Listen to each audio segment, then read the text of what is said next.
You know that voice? The one that shows up right when things start going well.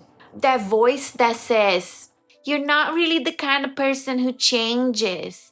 This won't last. You know that, right?" But here's what nobody tells you about that voice. It is not the truth. It's not even your intuition. It is actually a protection system that learned its job a long time ago, but nobody told it to stop. I used to think that voice was just me being realistic, right? But then I realized this voice only ever showed up when I was about to break a pattern, to make a change.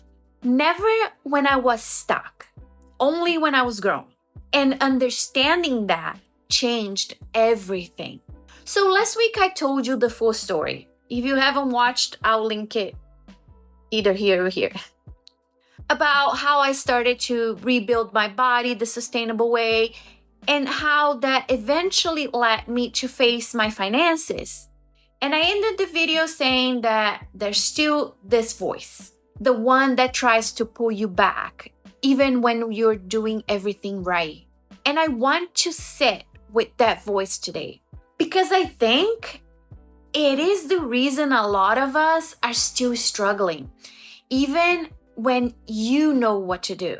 So here's what happened to me. A few weeks into getting consistent with my finances, like actually noticing my patterns, something weird happened. I started feeling uneasy, not about the money, but about myself. I started to think like, who do you think you are? You have never been good with money. This is going to fall apart like everything else. And I almost listened to it because it sounded so convincing, so rational, so familiar. And that's the trap right there. And here's what I finally figured out. That voice, the inner critic, the saboteur, whatever you want to call it, it's actually not your enemy. It's not trying to hurt you. It's actually doing something really specific. It's trying to keep you safe. And I know that sounds backwards, but think about it. If you have spent years, maybe decades,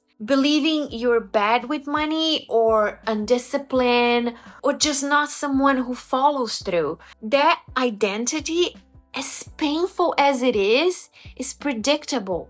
It's known. Your brain knows exactly what to expect from that version of you. But the version of you that actually changes, that keeps commitments, that has financial stability, that version is unfamiliar. And unfamiliar is what your brain is wired to treat as dangerous. So every time you get close to real change, this voice fires up. Not because change is bad, but because change is new. And your brain has a whole system dedicated to keeping you in what's familiar. Here's the thing. That voice isn't the voice of truth. It's the voice of your nervous system trying to maintain the baseline it learned years ago. And you can't out-discipline it. You can't out-hustle it. You have to actually see it for what it is. And then stop treating it like it's giving you useful information, because it's not. And here's what really got me. I noticed that voice didn't show up when I was struggling, when things were hard, when I was off track, quiet, not a peep. It only got loud when I was doing well, when I was consistent, when I was seeing results, when things were actually working. And I think that's the part that breaks most people. Because you think, if I am doing the right things, I should feel good, right? I should feel confident. But instead, you feel this dread, this sense that it's all about to fall apart. Like it's not sitting right. That is just your pattern doing its thing. Your brain learned somewhere along the way that good things don't last, or that you don't get to have stability, or that if you get your hopes up, you will just be disappointed. So we learn to speak this way to protect yourself. If it can talk you out of hoping, it can protect you from disappointment. It's not malicious. It's just miscalibrated. Maybe think it like that. It's running an operating system that was installed when you were a completely different person. It just never got the update. Just a little pause.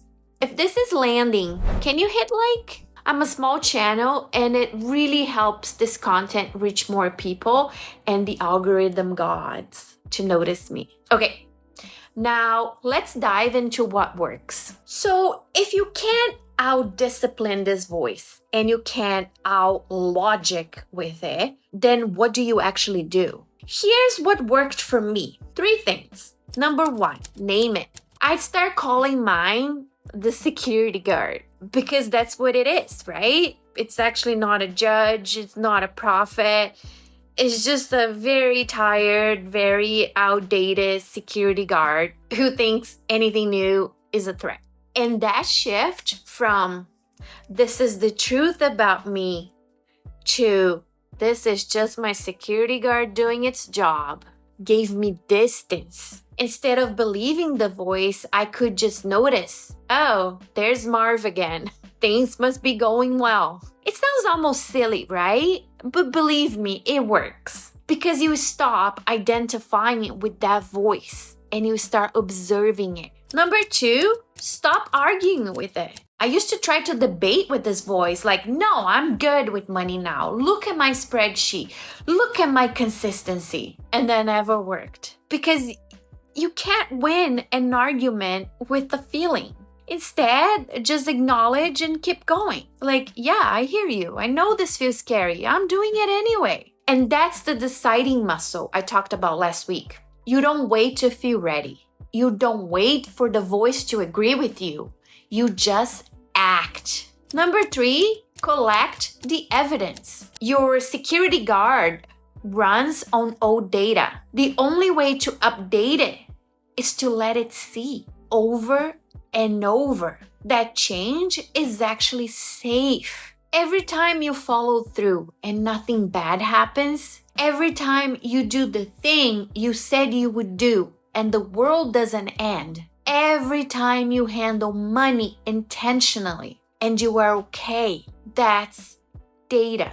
And eventually your security guard system will update. But here's the thing, you have to stay curious about your patterns and those kind of thoughts, not cruel about it. Beating yourself up for having the voice just makes the voice louder. It's the shame that feeds it. Be curious, be gentle, like, interesting. The voice is loud today. What am I actually doing right now that might feel unfamiliar? That curiosity, that gentle noticing, it's actually what rewires your system. Okay, here's what I want to leave you with. That voice telling you you can't change, it's not proof that you're broken. It's proof that you're growing. And it only shows up at the edge of who you have been and who you were becoming. That's why it's uncomfortable. That's why it's loud. And if you can't stop treating it like a threat and start seeing it as a signal, like a checkpoint that means you're heading somewhere new, everything shifts. You don't have to silence the voice. You don't have to win against it. You just have to stop letting it drive. The security guard doesn't get to decide where you go. It just gets to come along for the ride. Next week, we're going to look at what happens when you actually start building systems that support this new version of you. Not just habits, but the whole structure. Because once you have seen the patterns, the next step is building something that holds up. So tell me in the comments, what does your security guard sound like? What's the thing it says when you're about to make a change? Because I promise you, once you name it, it loses so much power. Drop it below. I'm really curious. Thank you so much for being here, and I'll see you next Thursday.